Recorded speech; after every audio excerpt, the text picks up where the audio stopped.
Again good morning बच्चों, आज फिर से हम लोग ये क्वेश्चन डिस्कस करने जा रहे हैं। बच्चों ये क्वेश्चन काफ़ी अच्छा है और ऐसे क्वेश्चन बहुत अगर आप देखते हो जहाँ पर आपको नंबर ऑफ सोल्यूशन पूछा जाता है और कुछ इस टाइप के क्वेश्चन होते हैं हमारे पास, जिसमें आपको कुछ अलजेब्रिक और ट्रिग्नोमेट्रिकल फंक्शंस के कॉम्बिनेशन होते हैं। आपको जब भी इस टाइप के क्वेश्चन सॉल्व करने होते हैं बच्चों, तो मैं आपको एक ट्रिक बताता हूँ, उसकी बात को ध्यान रखना। जब भी अलजेब्रिक और ट्रिग्नोमेट्रिकल फंक्शन एक साथ आते हैं तो आपको बस करना क्या होता है कि जो भी ट्रिग्नोमेट्रिकल फंक्शन उनको एक साथ रखो और उनकी मैक्सिमम या मिनिमम वैल्यू डिसाइड करो। ठीक है, तो अगर मैं इसकी मैक्सिमम या मिनिमम वैल्यू डिसाइड करूँगा तो ये उनका एक्चुअली में sin x प्लस 3 का होल स्क्वायर प्लस 2 बनता है।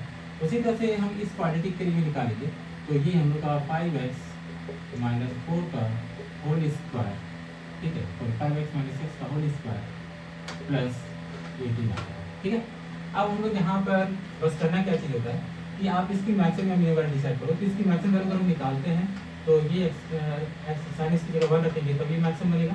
तो साइन इसकी जगह 1 रखने पर ये क्या हो जाएगा, इसकी मैक्सिमम वैल्यू जो आएगी, मैक्सिमम वैल्यू ये आ जाएगी 18। और अगर हम इसकी मिनिमम वैल्यू की बात करें बच्चों, तो ये हम लोग का साइन -1 रखने से आएगा, तो -1 यानी कि 2 का स्क्वायर 4, तो ये हो जाएगा 6।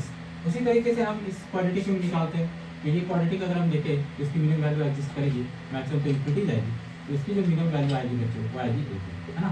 आप देखना ये चीज़ है कि जब ये दोनों हम लोग के LHS और RHS बराबर हैं तो हम लोग का क्या होता है कि भाई कुछ पर्टिकुलर कंडीशन भी इसी सेटिस्फाई करती है। इसका मतलब अगर देखें तो हम लोग का जो मैक्सिमम वैल्यू है इसका वो इसकी मिनिमम वैल्यू के बराबर होगा। लेकिन देखना बस ये चीज़ है कि जो x की मैक्सिमम वैल्यू के लिए मैक्सिमम देगा, क्या उसी मैक्सिमम x की वैल्यू के लिए ये मिनिमम दे रहा है या नहीं। अगर ये पॉसिबल है तो भी हम लोग का सोल्यूशन पॉसिबल है, और अगर ऐसा नहीं होता है तो हमें कोई सोल्यूशन नहीं मिलता। तो हम देख सकते हैं कि यहाँ पर जो हम लोग को मिलेगा मैक्सिमम वैल्यू वो x की वैल्यू π/2 के मिलने वाला है। ठीक है, और भी वैल्यूज होंगी। और अगर मैं यहाँ पर x की मैक्सिमम वैल्यू की बात करूँ तो बच्चों यहाँ पर x की जो मिनिमम वैल्यू आएगी वो आएगी x = π/6 की।